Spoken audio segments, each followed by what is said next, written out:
Good evening. Good evening. Mama. Oh god. Will my tea finish?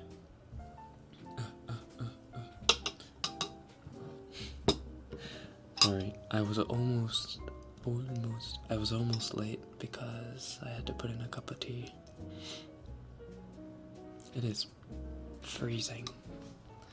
My fingies are cold. I just gotta put this like right here. Apple tea.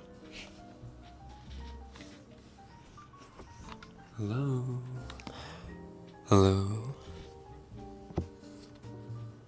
Good evening. Mama. He is alive. I am alive. Hello. I was here last week.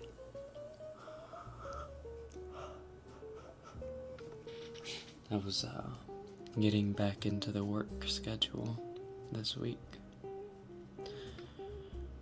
Work sucks. Violently untangled my earphones. I respect the effort you'd put in to listen as quickly as possible. Get them fingies nice and toasty.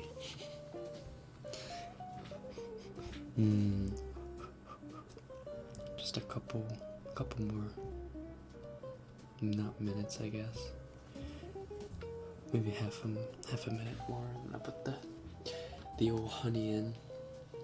My desk honey. I keep a thing of honey on my desk.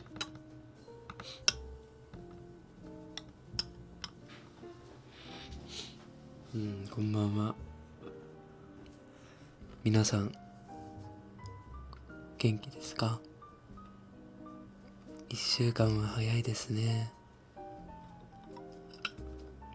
Truly, a week does go by very quickly.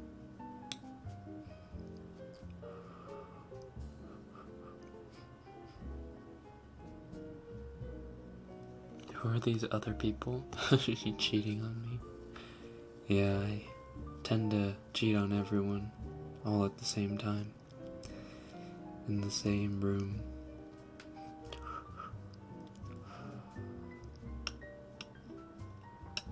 Oh, Patricio Navia, thank you for the heart doggy. That's the first time I've ever seen that. I didn't know there were YouTube animations. Just as a future reference though, if you want to donate more of your money to me and not to YouTube, you should donate through Streamlabs and not through Super Chat. Because Super Chat takes 30% of your money and doesn't give it to the donatee or the person receiving the donation. But nice bud. Thank you. Does he keep honey on his desk? Yes. It's called desk honey. You guys know? You guys don't have desk honey? First week of the decade's passed so quickly. It's like a week and a half, no? First week and a half? More than a week and a half. It's already the 12th, guys. We're practically halfway through the month. Oh wait, it's the 12th for me. And it's midnight, so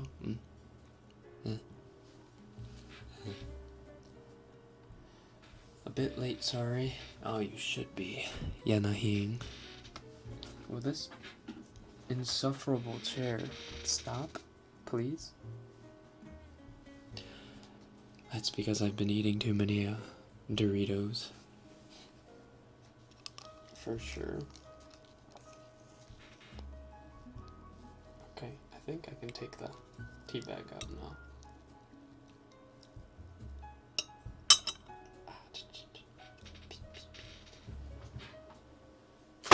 Oh, I'm so sorry. I told you, those Doritos.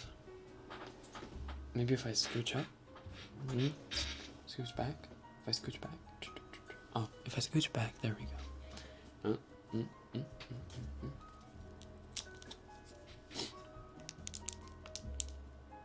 And the honey. Oh, we're almost out of this desk honey here. Uh-oh, we're running low on desk honey. Come on, desk honey. You can do it. You can do it. Come on. There you go. Wow. What do you know? We ran out of desk honey right in the middle of the stream. Almost time for my first vacation this year. That was quick. Good to be back on the live stream again. Welcome back. Welcome back. What's with the honey? Honey goes great with tea.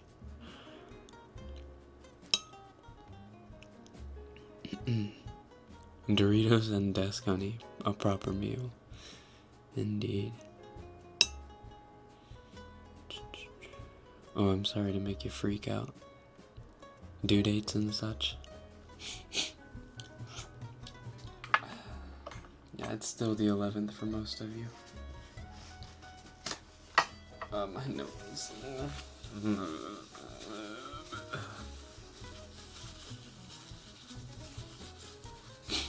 Next video, desk honey ASMR.机はちみつ机はちみつデスクはちみつデスクみつテーブルみつ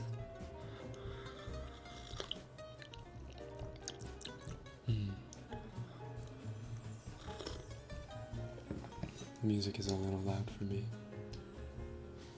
This isn't relaxing jazz at all, actually.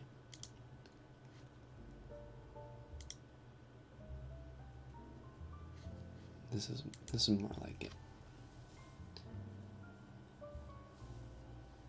None of that exciting jazz. We need some of that smooth jazz. Does it taste good? Does it what taste good? Tea? Honey? Both? Yes. Delicious.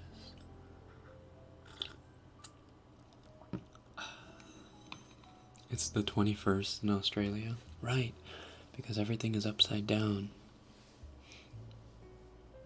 Question mark. You're speaking Japanese. 日本語で話していますかね。たまに話すよ。たまに日本語で喋ったりしますよ。気をつけて。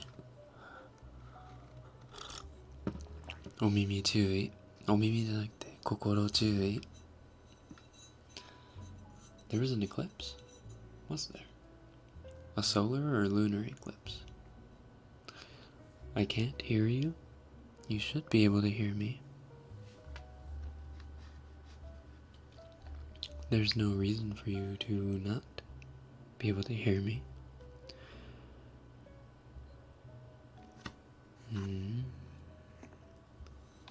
Just got out of a bad storm. I love storms. Storms give you an excuse to stay inside. They give you an excuse to lay in bed, do absolutely nothing, maybe read a bit.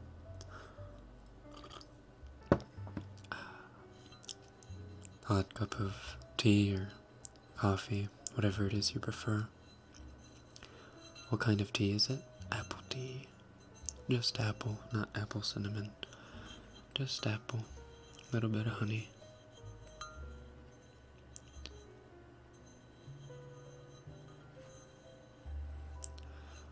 I like it to know you drink honey tea. It's much better than beer.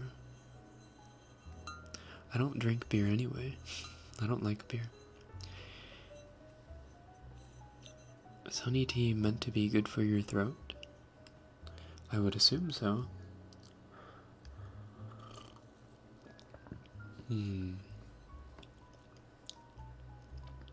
Sounds like you're next to me.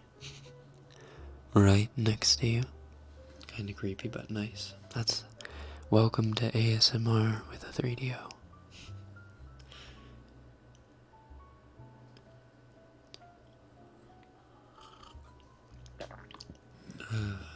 Petition for high Q imitations in honor of season 4.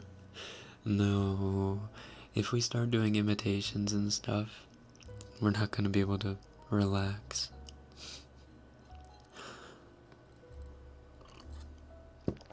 This is supposed to be a relaxing stream. Speak Japanese again.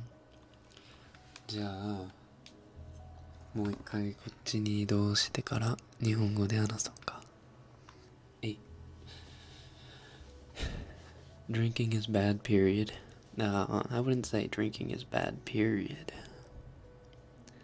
たまにさ、仕事の後にちょっと一杯飲みたい感じになるねじゃん。それは精神的にいいんだよ。一杯飲んで。ね。しかも、脂肪とコレステロール、日本語で普通にコレステロールなのかなは、ビール一杯飲んだら、僕ビール飲まないけどね。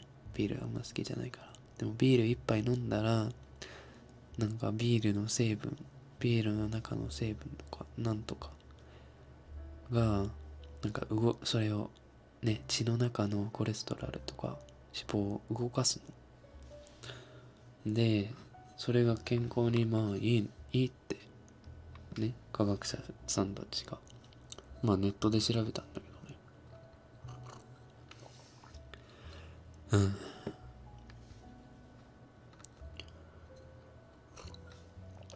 でもビールは飲まないんだね。チューハイ僕チューハイ飲むんだよね。仕事の後チューハイ 9% のストロングのやつ結構ね、お酒強いからさ。Oh, slap some money down. Get yourself more desk, honey, and much love. Thank you so much. Thank you, Perkins. Perkins. Brr. Perkins. Cholesterol? Yeah. I was saying cholesterol in katakana. Cholesterol.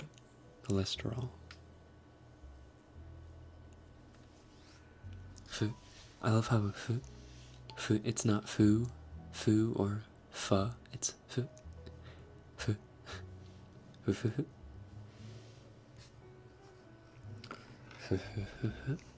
I drank straight gin from 5 p.m. to 1:30 a.m. with a friend last Sunday.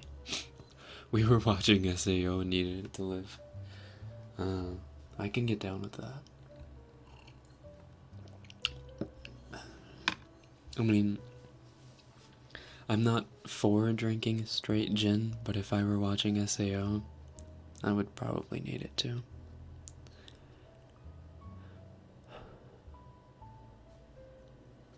うん、パーキンズさんがチップくださいまして、机蜜、デスク蜂蜜が手に入れられるようになりました。パチパチパチパチパチパチパチ。どうもありがとう。Purr, purr, purr, purr, purr. How does one purr? Do you have to watch the movie Cats to learn how to cat? Has anyone gone and watched that movie? I haven't. All I heard was it was bad. And they didn't do anything to change, like, what was, or they didn't do anything to change the final product in response to the public opinion of the launch trailer or whatever. Which language are you most comfortable with? English, for sure.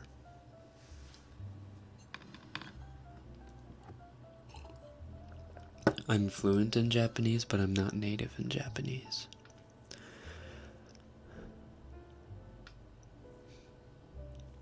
What's your favorite book?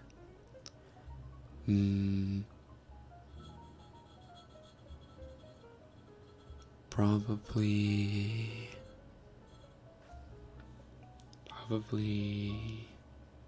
The Prisoner of Azkaban.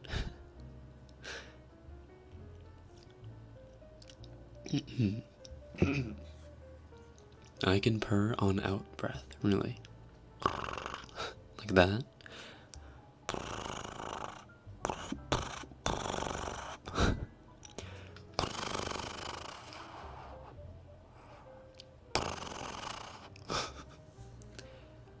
That movie genuinely terrifies me. What's your zodiac sign? I'm a little crab boy. I'm a Cancer. Sideways 69.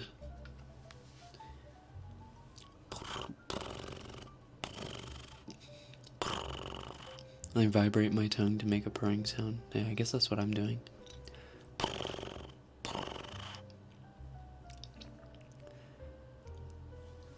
Half-Blood Prince. I'm reading Half-Blood Prince right now. I read a chapter before bed every night. Have you been to Sapporo? I have. Only once, when I was a kid. And I was gonna go this Christmas, but it wasn't going to snow at all, so we decided to cancel those plans. It's purring ASMR. Rekken is being chat noir. Noig.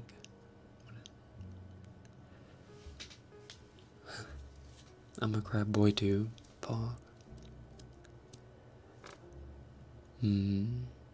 I got to see a live performance of Cats last month. Can confirm I know how to purr. Interesting. Can't roll my R's, can't purr. No. It's so weird how some people just can't roll their R's. Like, it just makes my mind boggles my mind. Makes my mind boggle. Listen, recently something has happened to my English where I'll say sentences and I'll immediately regret what I said because it doesn't make any sense. It's almost like I'm forgetting how to speak in my native language. So that's nice. I think it's partially due to me, basically speaking in Japanese all day. And then when I do talk in English, I talk to, friends who talking Twitch emotes, basically. Right? So, you know, my English is bound to get worse and worse, I guess. Can we get a hug? Sad face. Why do you have to do it with a sad face? Why can't we say, can we get a hug? Smiley face. That would make me feel more inclined to do it. No, why you guys have to do it with a pouty face?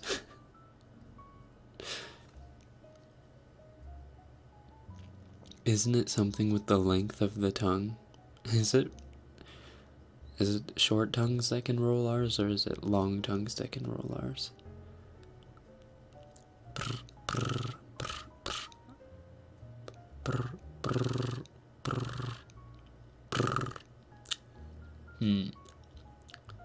I don't know. I feel like I have a pretty long tongue, actually. Have you guys seen PewDiePie's tongue? Oh my god. That thing is huge. Like, just like a random fact, PewDiePie has a gigantic tongue.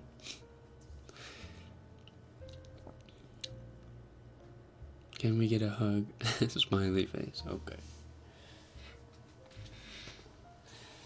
Okay.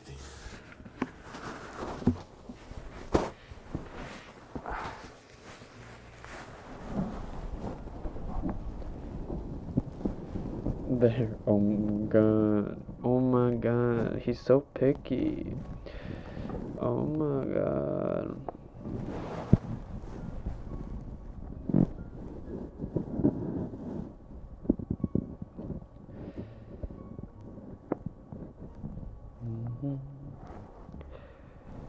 When are you gonna continue the adventures of Wormchan? The Adventures of Wormchan. Oh. The Learning Japanese series. Holy smokes. That's been like nearly 2 years now, hasn't it? Oh jeez. Oh jeez. Oh. Oh jeez, Rick. Oh.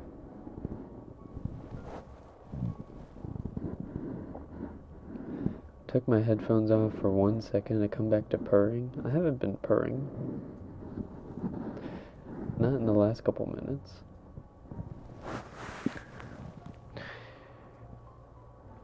I saw that comment you made of Pewd's tongue on one of his vids. Wait, I made a comment about his tongue? Did I really? I don't remember this. How did you how did you find my comment? Do the give. Yeah. Yeah.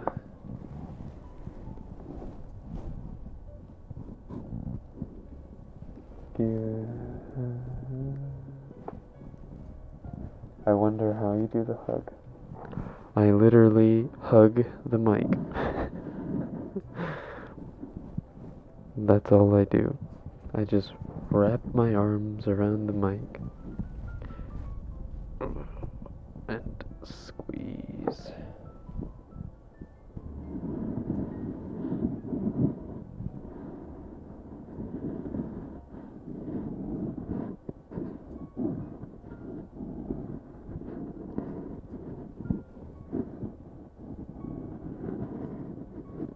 We talk in tongue.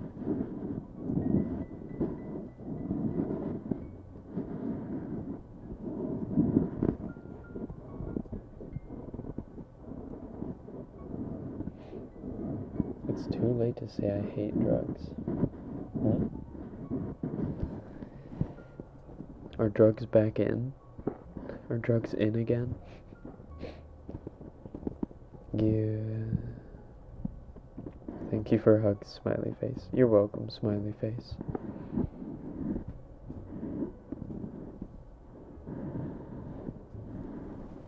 Wonder when he's going to make a Harry Potter scenario ASMR. I was actually, no joke, I was actually thinking about like doing like a mini series of those. Ouch, in the near future. But I have a couple video ideas before that, before I want to do that. Like I really have to get my shit together. Oh, stuff together. Stuff together. I'm sorry, YouTube gods. Please don't smite me.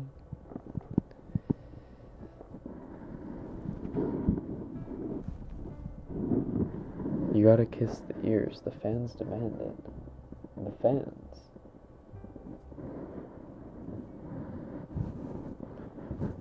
I see one. I see one. Alright, now it's two.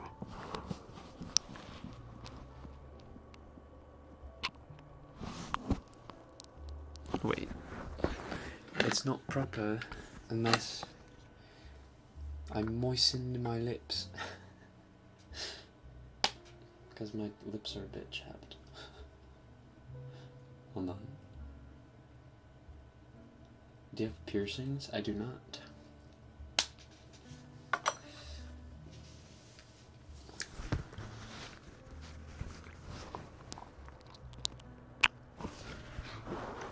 I am not a piercings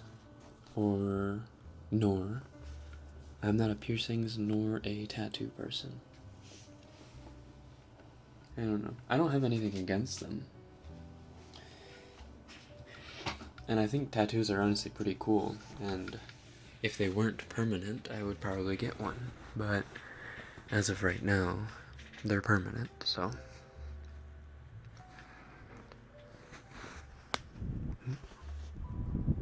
Make it 3? That's pretty demanding.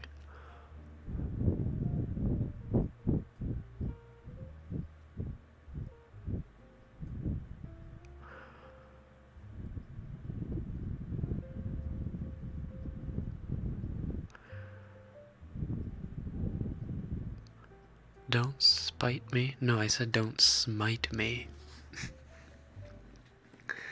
No, I just 簡単だよ、簡単の。そこはちょっと忘れたんじゃなくて噛んだだけだから。英語忘れてないよ、そこまでは。おい、俺にちょっと勘弁してくれよ。ちょっとみんな勘弁してくれよ。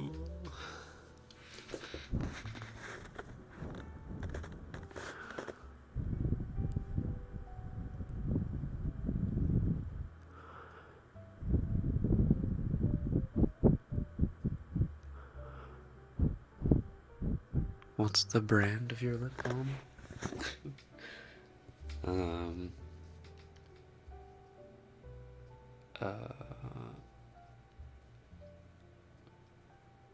Mensoltam 薬用リップ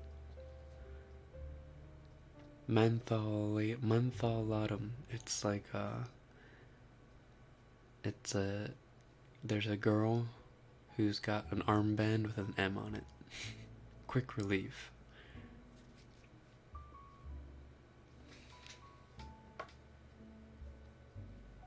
No, and SPF 20 UV cut. Wow. Wow, wow, wow.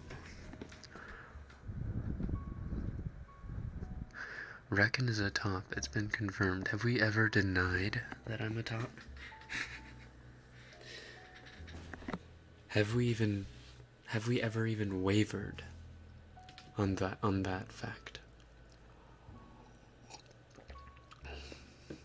Have I ever shown a single ounce of proof that I could possibly be a bottom? No? Then good. We settle that. Here and now. Heavy breathing into mic. I stopped playing God for this live stream. Thank you for your sacrifice.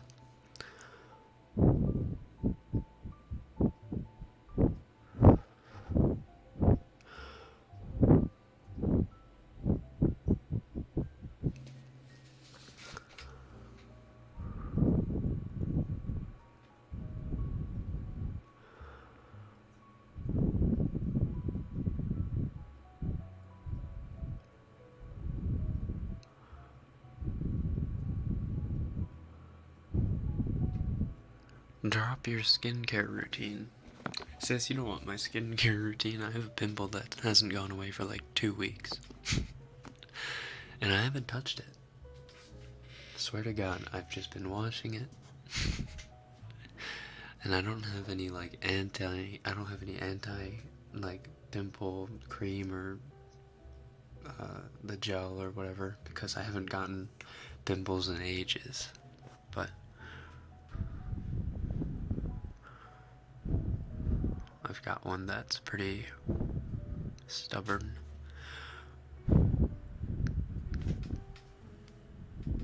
He's just pretending to be a top. Maybe.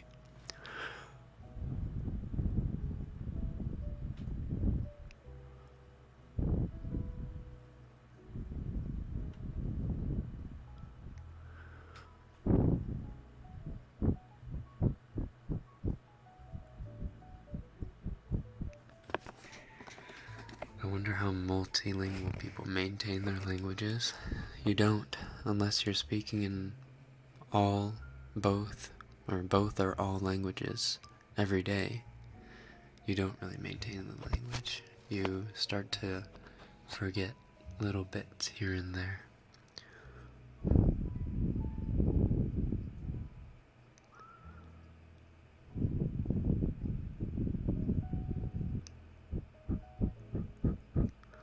I'm ignoring my boyfriend for this stream. Uh-oh. Uh-oh. What's the temperature in Tokyo right now? It's like 4 or 5 degrees, I think. So it's not super cold, but my room is cold. I don't have a heater. I just have a space heater that I turn on sometimes. So it's a little chilly. Anti-dimple. I said pimple.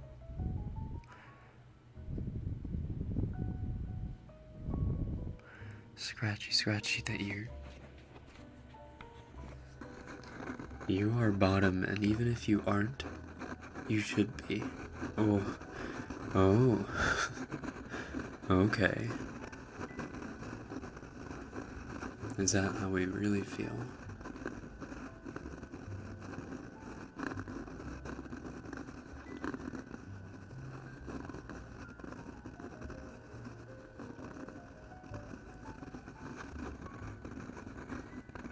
Could you read a page of Harry Potter?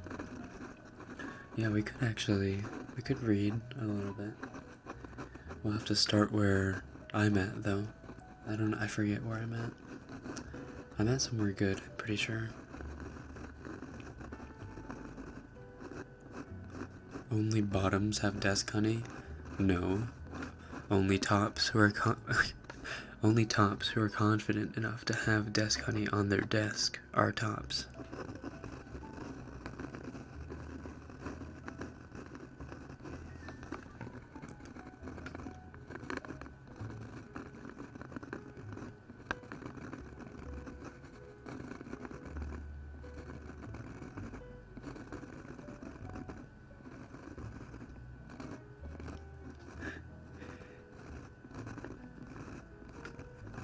Desk gin and tonic, that's a bottom thing to have. That's a... You're a power bottom, exactly.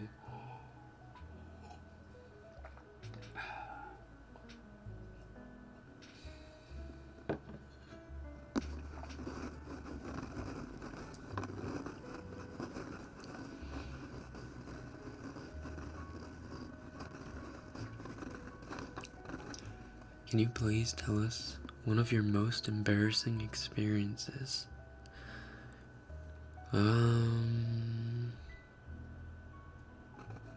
Where do I start?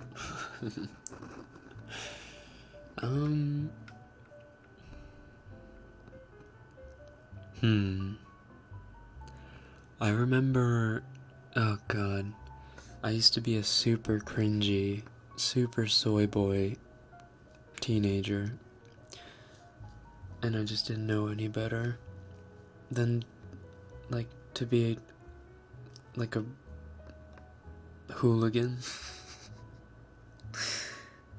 I remember we went on a trip to New York, like my classmates and I remember going around and like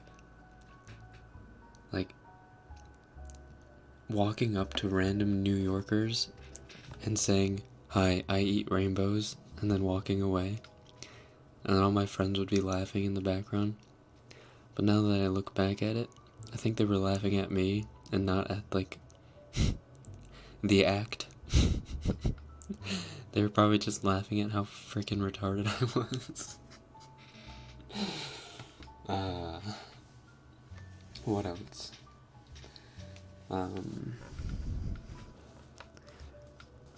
One time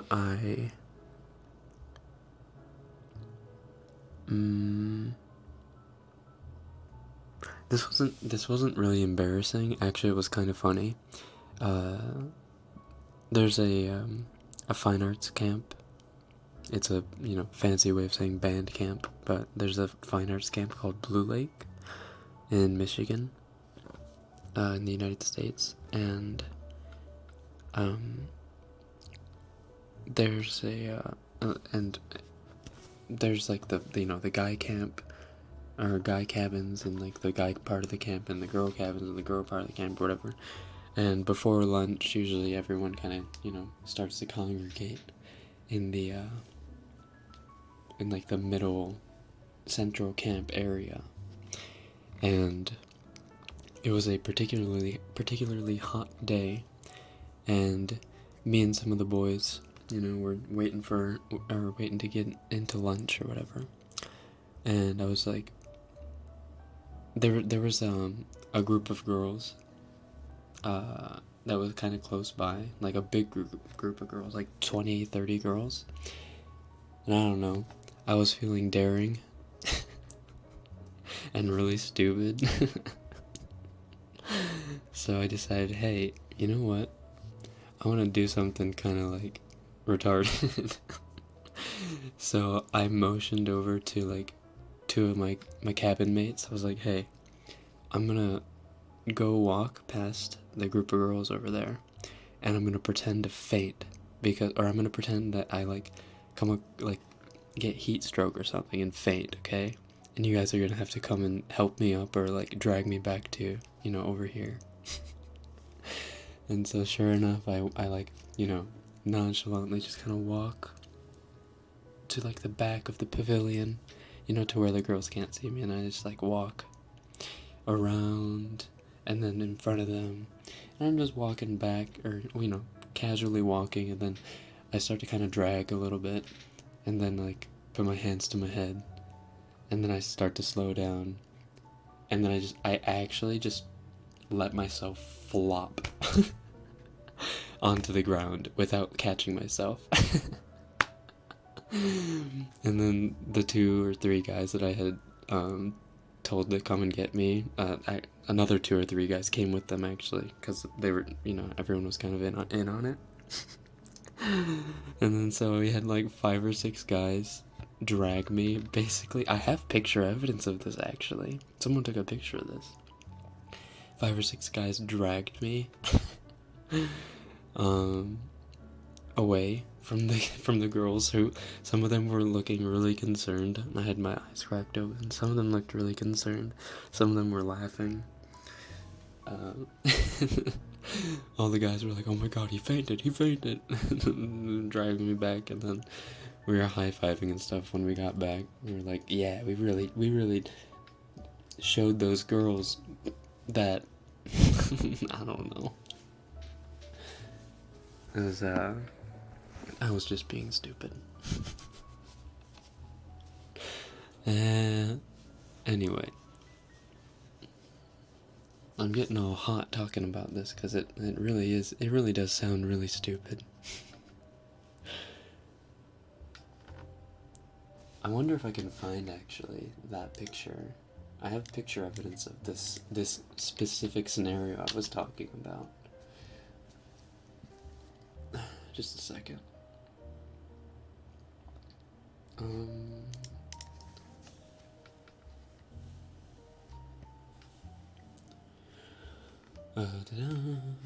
Photos. I wonder where they would be. Albums.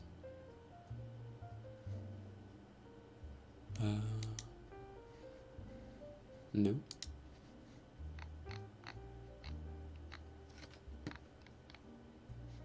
Your photos. Or maybe it's photos of you?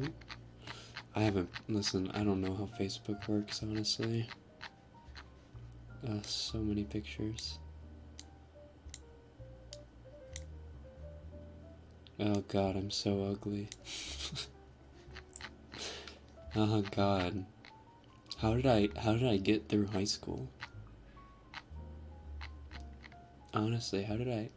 Oh, there it is. I found it.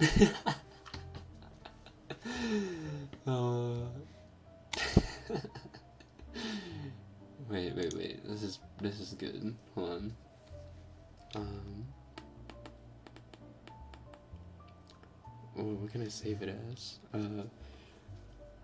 I faint.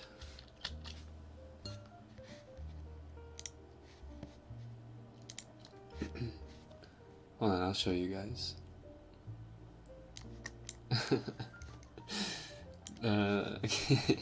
I'm glad I get to show you guys this. Wait, hold on.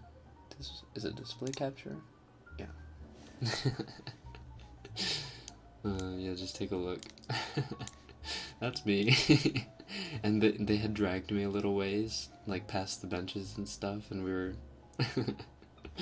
These were all my cabin mates. And these were some of the guys who were in on it. Oh my god. This was good.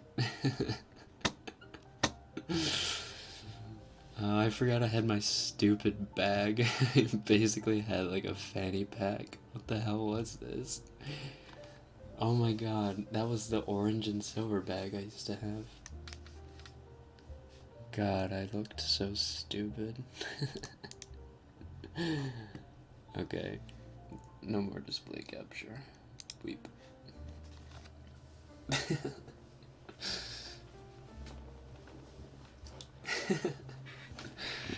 That was good. Remember to take a screenshot or something? Yeah, I didn't, I'm not gonna show my Facebook page directly.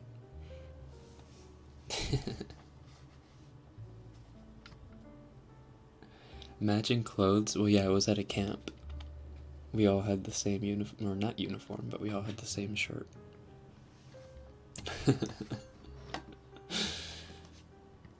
Good times. Good times. It brings back some fond memories.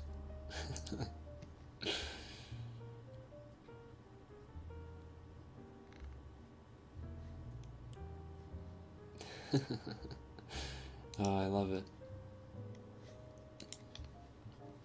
Doesn't look like you. Yeah, I had a way different, like, not haircut, but hairstyle, I suppose. And I was a lot smaller. I was a lot more soy boy. Sorry. I was a lot more soy boy back then.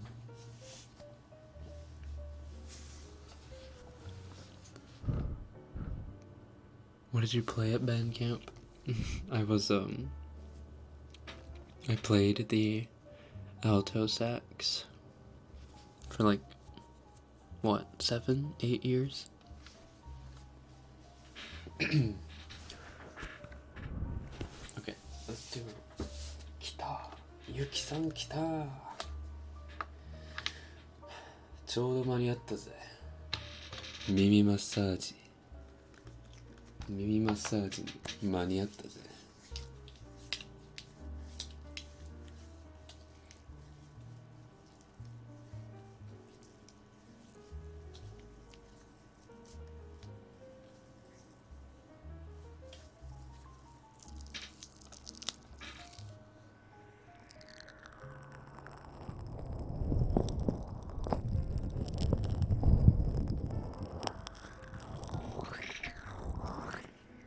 I love that you're comfortable enough to show us that and wouldn't even show my friends such an old picture of myself. I think showing old pictures of yourself is, like, hilarious. I don't know. It's appalling, but it's hilarious.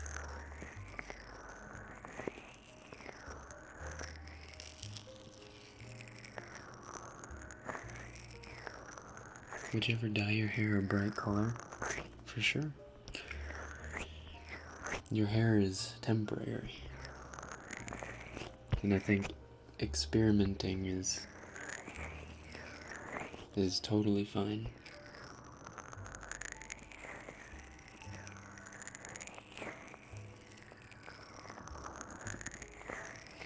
Give me your best yeet.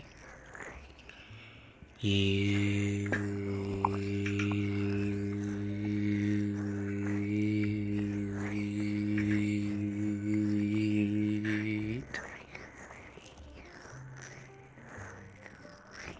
Nemai. Nemai ska. Nemai ska. Gunya.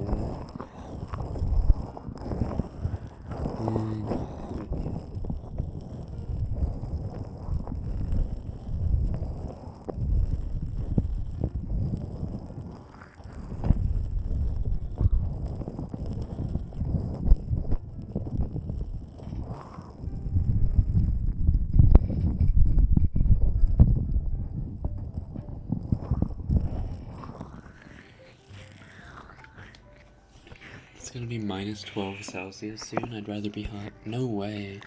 Why would you rather be hot than cold? You can always put on more layers, but you can't get more naked than naked. And even then, you're boiling hot sometimes, so. Read a book page like you said? I will. Sorry, I forgot. Ear massage first.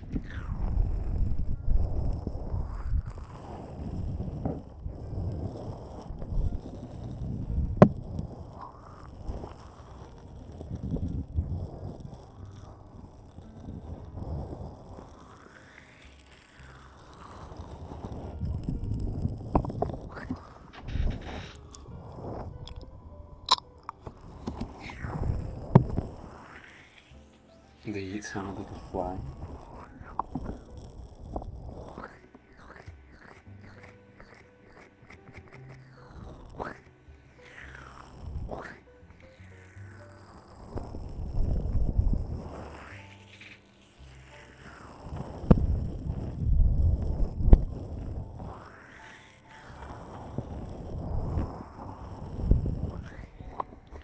Be careful about showing your Facebook page. I didn't show my Facebook page. I only showed the picture. But thank you. Thank you for the warning, Mr. Butler. Head Butler. Alfred.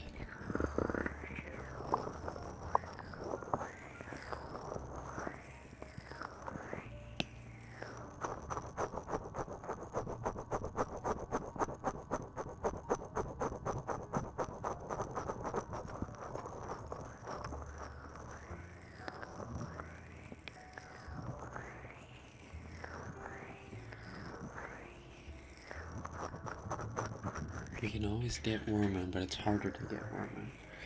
Just do some push-ups. Oh, yeah, oh. It's harder to get cold. Yeah.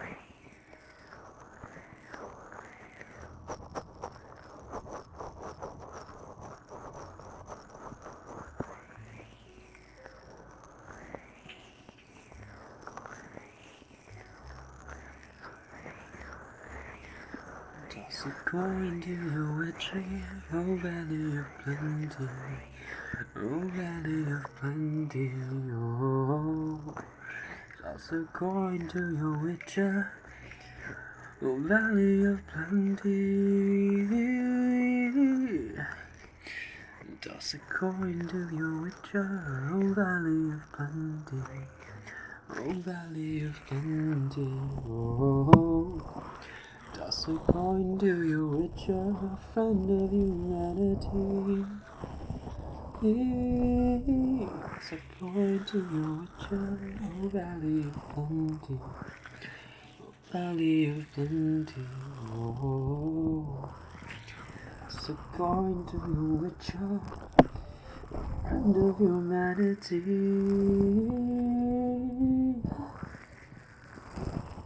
Have all of you been watching Witcher? It's pretty fucking good.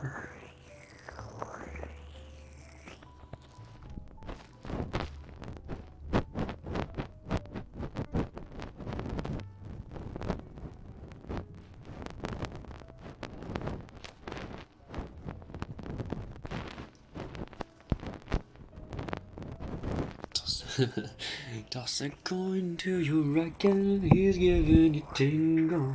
He's giving you tingles. Oh, toss a coin to you, Rekken. A friend of your ears. Toss a coin to you, Rekken. He's giving you tingles. He's giving you tingles. Oh. I told you to be careful because I actually found your Facebook. Oh, yeah, I mean, I don't really care about that. I don't really have any information on my Facebook that is dangerous to be known.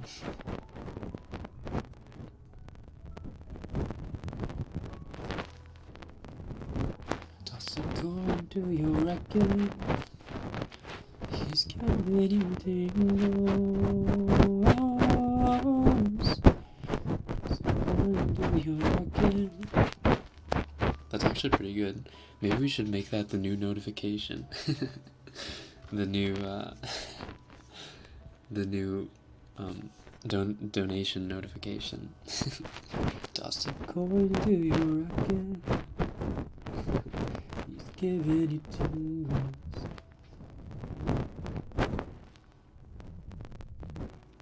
I tried a 2020 filter 3 times and it said I would be sad, poor, and dead.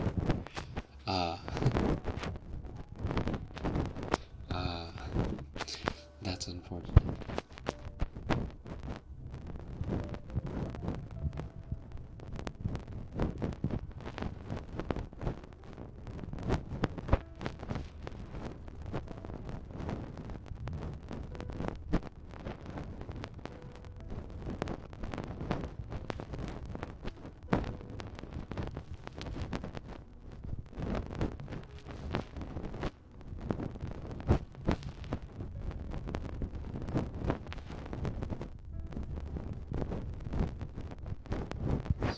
Going to Rekken.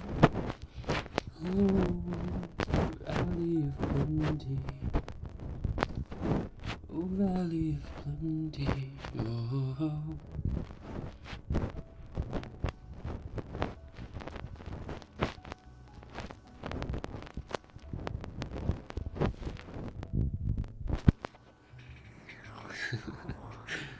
Sad and hungry. At least it's just sad and hungry, not dead.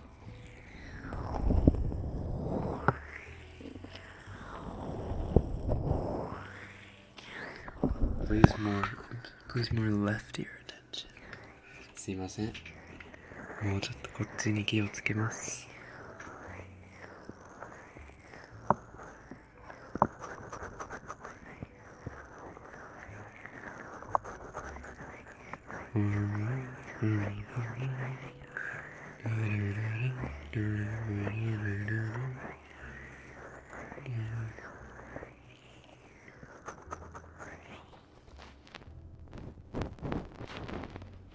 Rekken-san, I did the fan art. Did you see? Oh, I'm not sure I saw. No.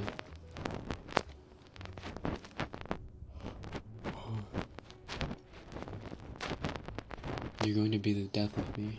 I'm sorry, Solix. I try.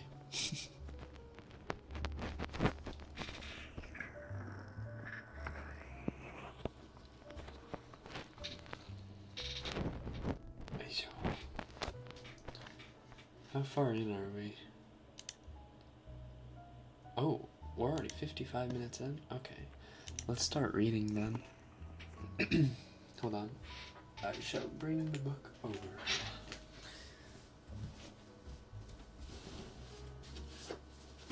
Wait.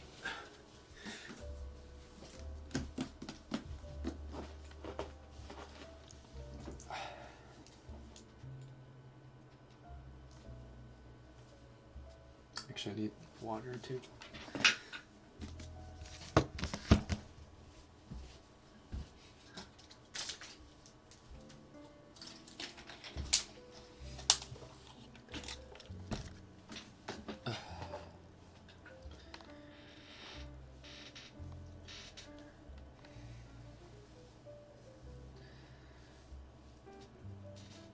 Can we go through this whole stream without bringing up Nerd Rekken? Impossible. Impossible. Speaking of which, have you guys seen the last episode of My Hero Academia? Oh my god. Oh my god. It actually just made me just like, like gasp. God, it did justice. Oh, it was so good. Oh, it was so good. Yeah, it was so good. 読む。うん。ちょっと読むよ。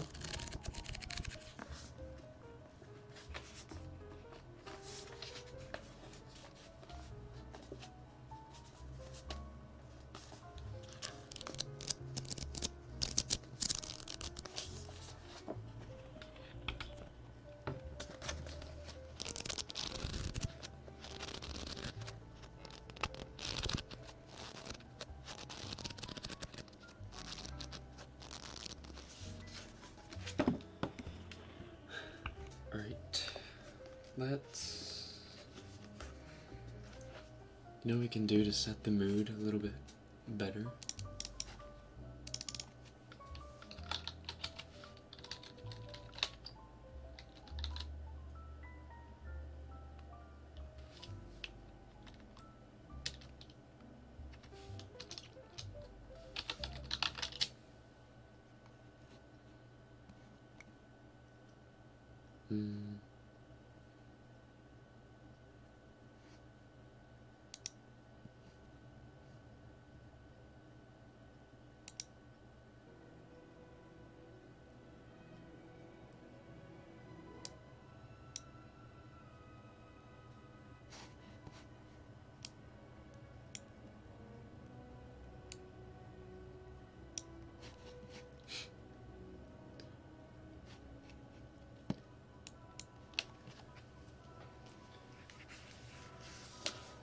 Wow. God. Jesus. Okay. Jeez. Alright. Chapter 19. Elf Tales. So, all in all, not one of Ron's better birthdays, said Fred. It was evening. The hospital wing was quiet. The windows curtained. The lamps lit. Ron's was the only occupied bed. Harry, Hermione, and Ginny were sitting around him. They had spent all day waiting outside the double doors, trying to see inside whenever somebody went in or out. Madame Pomfrey had only let them enter at 8 o'clock. Fred and George had arrived at past 10. Or at 10 past, jeez. This isn't how we imagined handing over a present, said George grimly, putting down a large wrapped gift on Ron's bedside cabinet and sitting beside Ginny. Yeah, when we pictured the scene, he was conscious, said Fred. There we were in Hogsmeade, waiting to surprise him, said George. You were in Hogsmeade? Asked Ginny, looking up. We were thinking of buying Zonkos, said Fred gloomily. A Hogsmeade branch, you know? But a fat lot of good it'll do us if you lot aren't allowed out at weekends to buy our stuff anymore. But never mind that now. He drew up a chair beside Harry and looked at Ron's pale face. How exactly did it happen, Harry? Harry retold the story he had already recounted what felt like 100 times to Dumbledore, to McGonagall, to Madame Pomfrey, to to Hermione and to Ginny. And then I got the bezoar down his throat, and his breathing eased up a bit. Slughorn ran for help. McGonagall and Madame Pomfrey turned up, and they brought Ron up here. They reckon he'll be all right. Madame Pomfrey says he'll have to stay here for a week or so. Keep taking essence of rue. Blimey, it was lucky you thought of a bezoar, said George, in a low voice. Lucky there was one in the room, said Harry, who kept turning cold at the thought of what would have happened if he had not been able to lay hands on the little stone. Hermione gave an almost inaudible sniff. She had been exceptionally quiet all day, having hurtled white-faced up to Harry outside the hospital wing and demanded to know what had happened. She had taken almost no part in Harry and Ginny's obsessive discussion about how Ron had been poisoned, but merely stood beside them, clenched-jawed and frightened-looking, until at last they had been allowed in to see him. "Do Mum and Dad know?" Fred asked Ginny.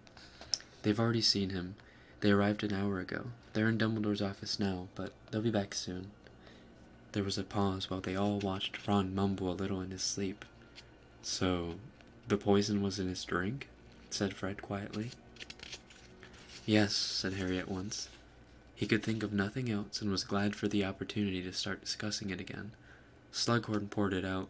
"Would he have been able to slip something into Ron's glass without you seeing?" "Probably," said Harry. "But why would Slughorn want to poison Ron?" "No idea," said Fred, frowning. "You don't think he could have mixed up the glasses by mistake, meaning to get you?" "Why would Slughorn want to poison Harry?" asked Ginny. "I don't know," said Fred.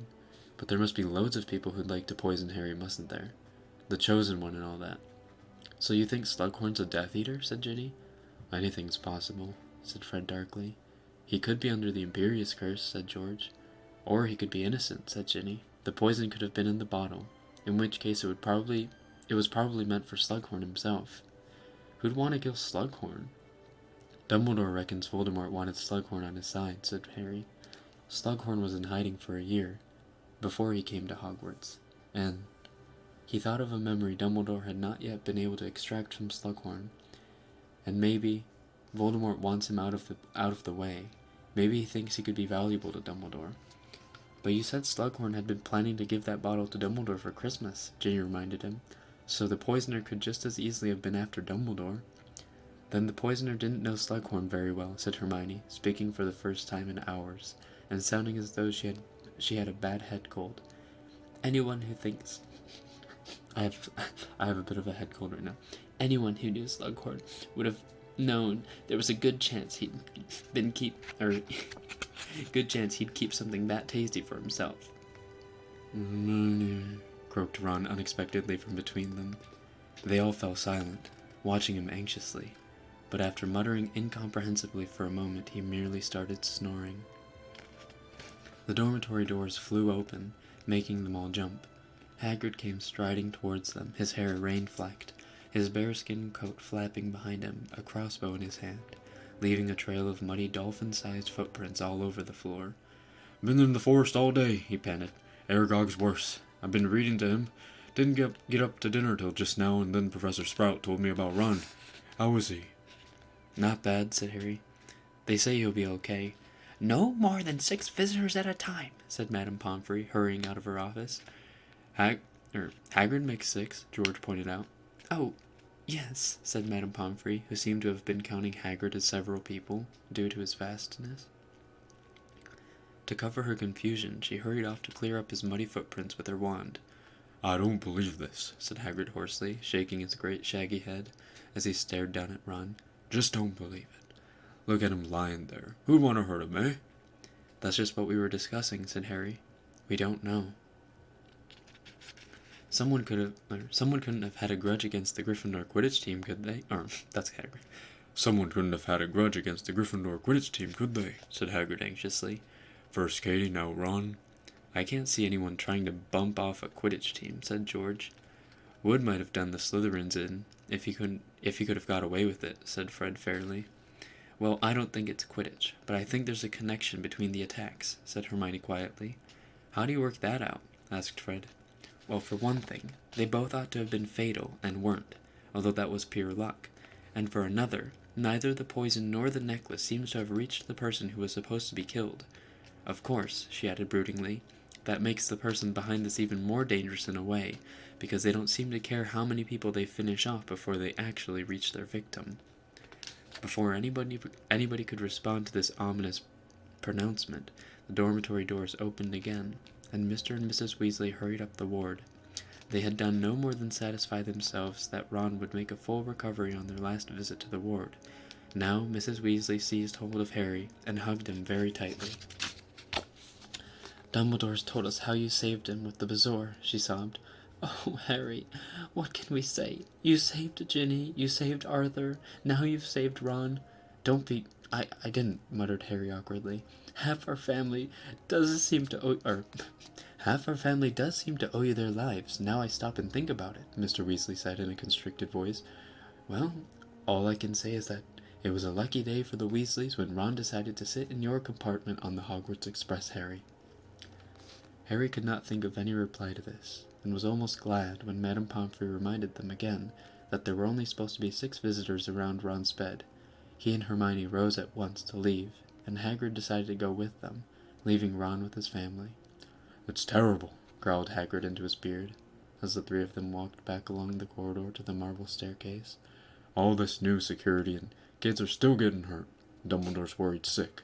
He don't say much, but I can tell." "Hasn't he got any ideas, Hagrid?" asked Hermione desperately. "I expect he got hundreds of ideas, brain like his," said Hagrid staunchly. "Since I usually watch you, I thought I'd stop by. Hi. Oh, hello, Golden Pimpernel. And thank you. Nice bud."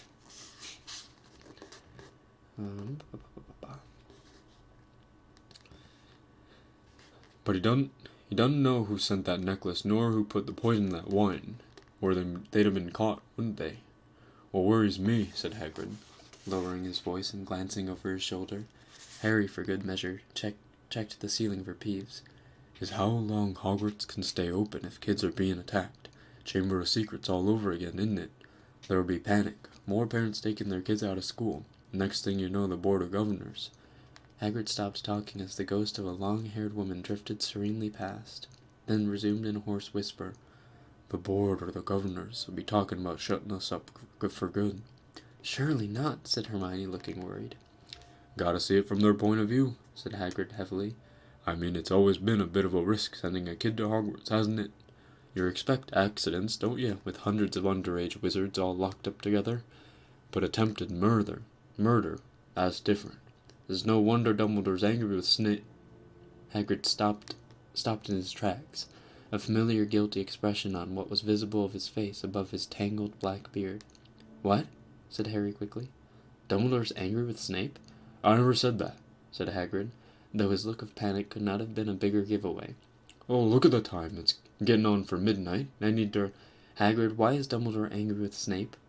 Harry asked loudly. "Shh," said Hagrid, looking both nervous and angry. "Don't shout stuff like that, Harry. Do you want me to lose my job?" "Mind, I don't suppose you'd care, would ya? Now you've given up care of magical..." "Don't try and make me feel guilty. It won't work," said Harry forcefully. "What's Snape done?" "I don't know, Harry. I shouldn't have heard it at all. I was coming out of the forest the other evening, and I heard him talking. Well, arguing. Didn't like to draw attention to myself, so I sort of skulked and tried not to listen, but, well, it was a heated discussion, and it wasn't easy to block out." "Well?" Harry urged him, as Hagrid shuffled his enormous feet uneasily. "Well, I just heard Snape saying Dumbledore took too much for granted, and maybe Snape didn't want to do it anymore." "Do what?" "I don't know, Harry. It sounded like Snape was feeling a bit overworked, that's all. Anyway, Dumbledore told him flat out he'd agreed to do it. He'd agreed to do it, and that was all there was to it. Pretty firm with him. And then he said something about Snape making investigations in his house in Slytherin. Oh, there's nothing strange about that," Hagrid added hastily, as Harry and Hermione exchanged looks full of meaning. "All the heads of houses were asked to look into the necklace business." "Yeah, but Dumbledore's not having rows with the rest of them, is he?" said Harry. Look. Hagrid twisted his crossbow uncomfortably in his hands. There was a loud splintering sound, and it snapped in two. I know what you're like about Snape, Harry, and I don't want you to go reading more into it than there is." "Look out," said Hermione tersely. They turned just in time to see the shadow of Argus Filch looming over the wall behind them before the man himself turned the corner, hunchbacked, his jowls a-quiver. "Oh ho!" he wheezed. "Out of bed so late. This'll mean detention." "No, it won't, Filch," said Hagrid shortly. "They're with me, aren't they?" "And what difference does that make?" asked Filch obnoxiously. "I'm a ruddy teacher, aren't I, you sneaking squib?" said Hagrid, firing up at once. There was a nasty hissing noise as Filch swelled with fury. Mrs. Norris had arrived unseen and was twisting herself sinuously around Filch's skinny ankles. "Get going," said Hagrid out of the corner of his mouth. Harry did not need telling twice. He and Hermione both hurried off, Hagrid and Filch's raised voices echoing behind them as they ran. They passed Peeves near the turning into Gryffindor Tower, but he was streaking happily towards the source of the yelling, cackling and calling, "When there's strife and when there's trouble, call on Peevesy, he'll make a double." The fat lady was snoozing and not pleased to be woken, but swung forwards grumpily to allow them to clamber into the mercifully peaceful and empty common room. It did not seem that people knew about Ron yet. Harry was very relieved. He had been interrogated enough that day. Hermione bade him good night and set off for the girls' dormitory. Harry, however, remained behind, taking a seat beside the fire and looking down into the dying embers.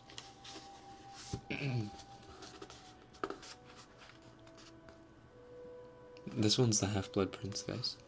Not the Prisoner of Azkaban.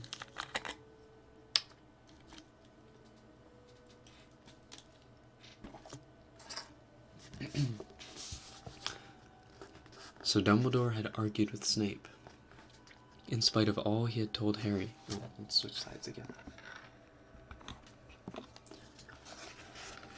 So Dumbledore had argued with Snape. In spite of all he had told Harry, in spite of his insistence that he trusted Snape completely, he had lost his temper with him. He did not think that Snape had tried hard enough to investigate the Slytherins, or perhaps to investigate a single Slytherin, Malfoy. Was it because Dumbledore did not want Harry to do anything foolish, to take matters into his own hands, that he had pretended there was nothing in Harry's suspicions? That seemed likely. It might even be that Dumbledore did not want anything to distract Harry from their lessons, or from procuring that memory from Slughorn. Perhaps Dumbledore did not think it right to confide suspicions about his staff to 16-year-olds. "There you are, Potter." Harry jumped to his feet in shock, his wand at the ready. He had been quite convinced that the common room was empty. He had not been at all prepared for a hulking figure to rise suddenly out of a distant chair. A closer look showed him that it was Corman McLaggen. "I've been waiting for you to come back," said McLaggen, disregarding Harry's drawn wand. "Must have fallen asleep. Look, I saw them taking Weasley up to the hospital wing earlier. Didn't look like he'll be fit for next week's match." It took Harry a few moments to realize what McLaggen was talking about. "Oh, right, Quidditch," he said, putting his wand back into the belt of his jeans and running a hand warily through his hair. "Yeah, he might not make it." "Well then, I'll be playing keeper, won't I?" said McLaggen. "Yeah," said Harry. "Yeah, I suppose so." He could not think of an argument against it. After all, McLaggen had certainly performed second best in the trials. "Excellent," said McLaggen in a satisfied voice. "So when's practice?" "What?" "Oh, there's one tomorrow evening." "Good. Listen, Potter, we should have a talk beforehand. I've got some ideas on strategy you might find useful." "Right," said Harry unenthusiastically. "Well, I'll hear them tomorrow then. I'm pretty tired now. See you." The news that Ron had been poisoned spread quickly next day, but it did not cause the sensation that Katie's attack had done. People seemed to think that it might have been an accident, given that he had been in the potions master's room at the time, and that he had been given an antidote immediately. There was no real harm done. In fact, the Gryffindors were generally much more interested in the upcoming Quidditch match against Hufflepuff, for many of them wanted to see Zacharias Smith, who played Chaser on the Hufflepuff team, punished soundly for his commentary during the opening match against Slytherin. Harry, however, had never been less interested in Quidditch. He was rapidly becoming obsessed with Draco Malfoy.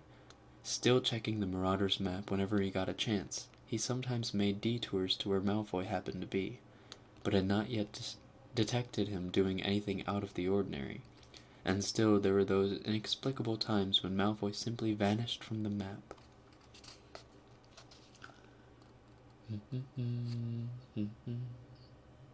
Just reading the comments. Talking about butterbeer. Have you guys made butterbeer before? I made it once. It was pretty good. But Harry did not get a lot of time to consider the problem. What with Quidditch practice, homework, and the fact that he was now being dogged wherever he went by Cormac McLaggen or Lavender Brown. He could not decide which one of them was more annoying. McLaggen kept up a constant stream of hints that he would make a better permanent keeper for the team than Ron, and that now Harry was seeing him play regularly, he would surely come around to this way of thinking, too. He was also keen to criticize the other players and provide Harry with detailed training schemes, so that more than once Harry was forced to remind him who was captain. Meanwhile, Lavender kept sidling up to Harry to discuss Ron, which Harry found almost more wearing than McLaggen's Quidditch lectures. At first, Lavender had been very annoyed that nobody had thought to tell her that Ron was in the hospital wing. I mean, I am his girlfriend. But unfortunately, she had now decided to forgive Harry this lapse of memory and was keen to have lots of in-depth chats with him about Ron's feelings, a most uncomfortable experience that Harry would have happily foregone. Look, why don't you talk to Ron about all this? Harry asked, after a particularly long interrogation from Lavender that took in everything from precisely what Ron had said about her new dress robes to whether or not Harry thought that Ron considered his relationship with Lavender to be serious. Well, I would, but he's always asleep when I go in and see him, said Lavender fretfully. Is he? Said Harry, surprised, for he had found Ron perfectly alert every time he had been up to the hospital wing, both highly interested in the news of Dumbledore and Snape's Row, and keen to abuse McLaggen as much as possible. Is Hermione Granger still visiting him? Lavender demanded suddenly. Yeah, I think so. Well, they're friends, aren't they? Said Harry uncomfortably. Friends? Don't make me laugh, said Lavender scornfully. She didn't talk to him for weeks after he started going out with me, but I suppose she wants to make up with him now he's all interesting. Would you call getting poisoned being interesting? Asked Harry. Anyway, sorry, gotta go. There's McLaggen coming for a talk about Quidditch, said Harry hurriedly, and he dashed sideways through a door pretending to be a solid wall, and sprinted down the shortcut that would take him off to potions where, thankfully, neither Lavender nor McLaggen would follow him.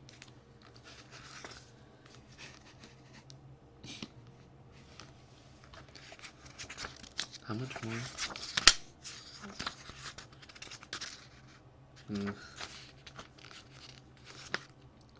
We'll read like another page or two.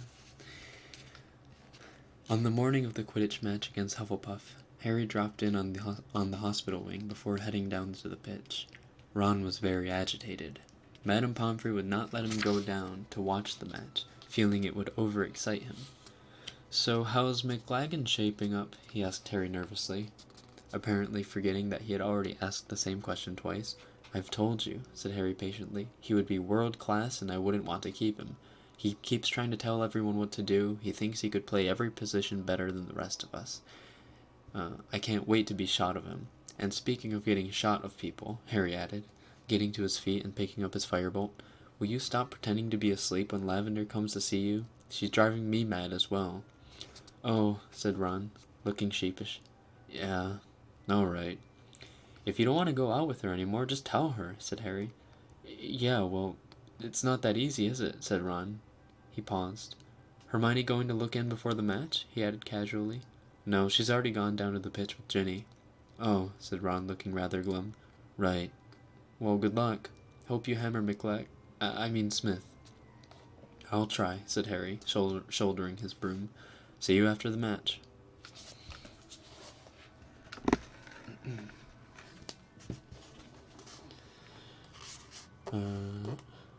He hurried down through the deserted corridors. The whole school was outside, either already seated in the stadium or heading down towards it. He was looking out of the windows he passed. trying to gauge how much wind they were facing, when a noise ahead made him glance up, and he saw Malfoy walking towards him, accompanied by two girls, both of whom looked sulky and resentful. Malfoy stopped short at the sight of Harry, then gave a short, humorous laugh and continued walking. "Where are you going?" Harry demanded. "Yeah, I'm really going to tell you, because it's your business, Potter," sneered Malfoy. "You'd better hurry up. They'll be waiting for the chosen captain, the boy who scored whatever they call you these days." One of the girls gave an unwilling giggle. Harry stared at her. She blushed. Malfoy pushed past Harry, and she and her friend followed at a trot, turning the corner and vanishing from view. Harry stood rooted on the spot and watched them disappear. This was infuriating. He was already cutting it fine to get to the match on time, and yet there was Malfoy, skulking off while the rest of the school was absent. Harry's best chance yet of discovering what Malfoy was up to. The silent seconds trickled past, and Harry remained where he was, frozen, gazing at the place where Malfoy had vanished. "Where have you been?" demanded Ginny, as Harry sprinted into the changing room. The whole team was changed and ready. Coot and Peaks, the beaters, were both hitting their clubs nervously against their legs. "I met Malfoy," Harry told her quietly, as he pulled his scarlet robes over his head. So I wanted to know how come he's up at the castle with a couple of girlfriends while everyone else is down here. Does it matter right now?" "Well, I'm not likely to find out, am I?" said Harry, seizing his firebolt and pushing his glasses straight. "Come on, then." And without another word, he marched out to the pitch to deafening cheers and boos. There was little wind. The clouds were patchy. Every now and then there were dazzling flashes of bright sunlight. "Tricky conditions," McLagan said bracingly to the team. "Coot, Peaks, you'll want to fly out of the sun, so they don't see you coming. I'm the captain, McLagan. Shut up giving them instructions," said Harry angrily. "Just get up by the goalposts." Once McLagan had marched off, Harry turned to Coot and Peaks. "Make sure you do fly out of the sun," he told them grudgingly. He shook hands with the Hufflepuff captain, and then, on Madame Hooch's whistle, kicked off and rose into the air, higher than the rest of his team, streaking around the pitch in search of the snitch.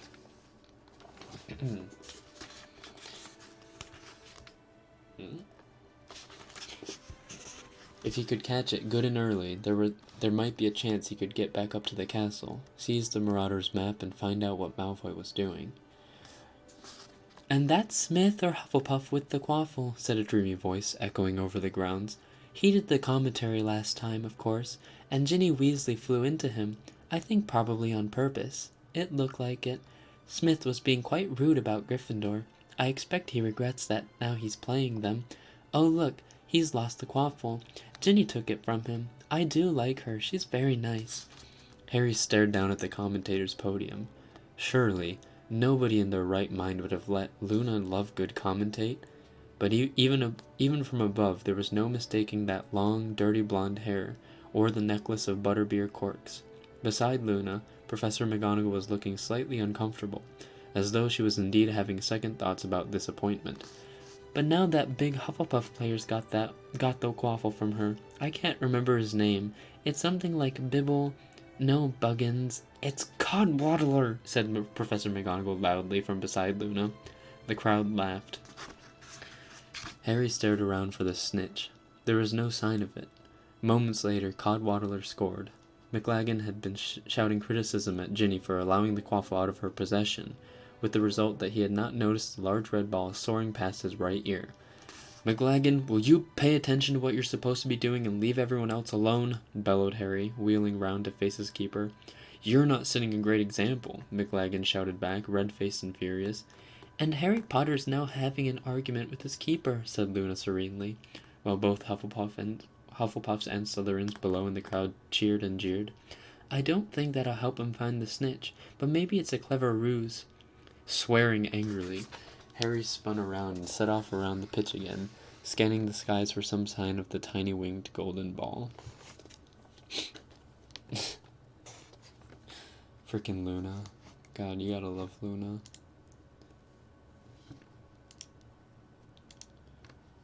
Oh no. Alright, we've been reading for a long time, jeez.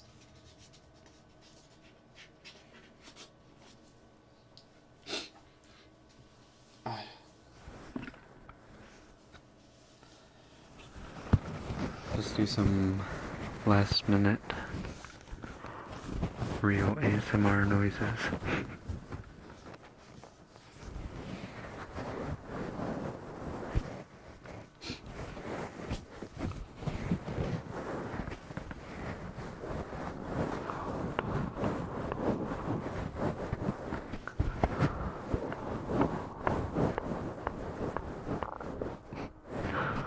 喉が鳴った。しばらく日本語で話そうか。最後の5分、日本語で話して君のお耳を癒してあげるよ。すいすいすいすい。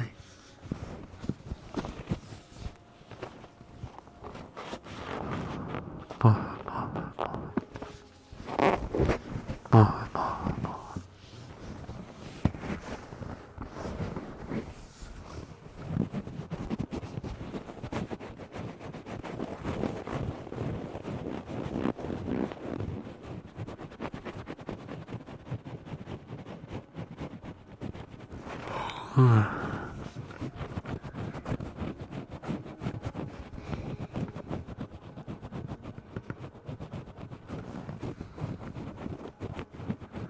皆さん、眠たくなってますか？ちょっとは落ち着けました？リラックスできましたか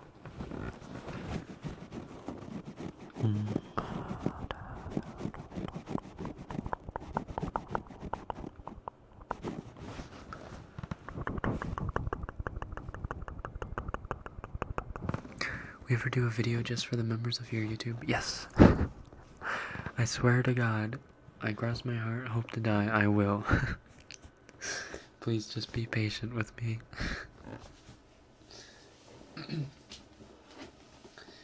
I will, I will, I will.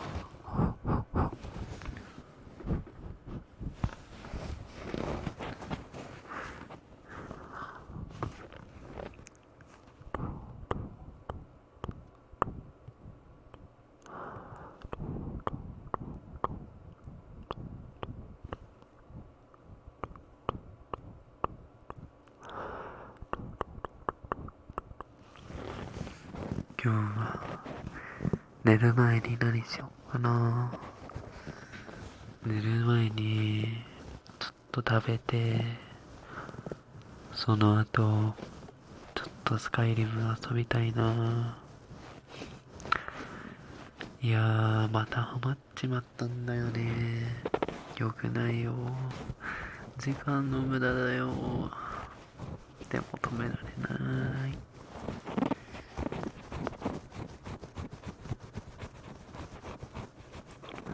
There's some fan art.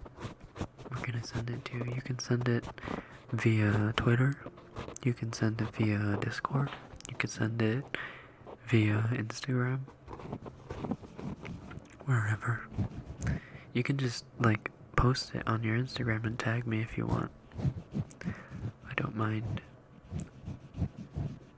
Whatever it is you want to do.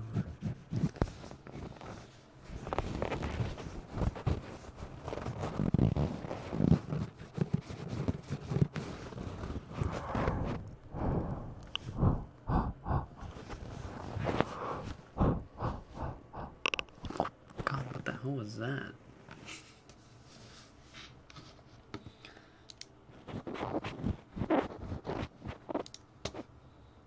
Damn, that was a really fast stream. What the heck did we do the whole time?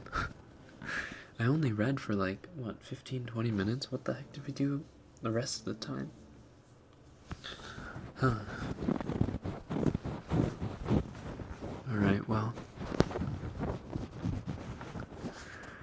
I hope that you have a good rest of your day. And if you are about to go to sleep, I hope you have a good night's rest. 今から寝るところでしたら、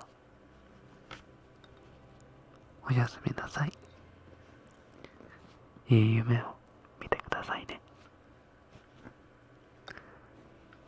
Thanks again, everyone, for coming out this week. I hope to see you next week.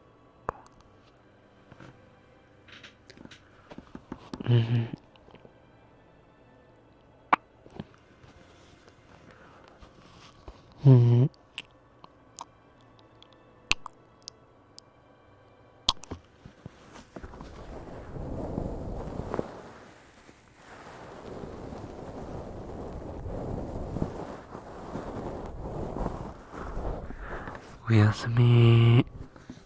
最後ちょっとギューしてあげるよ。ギュー。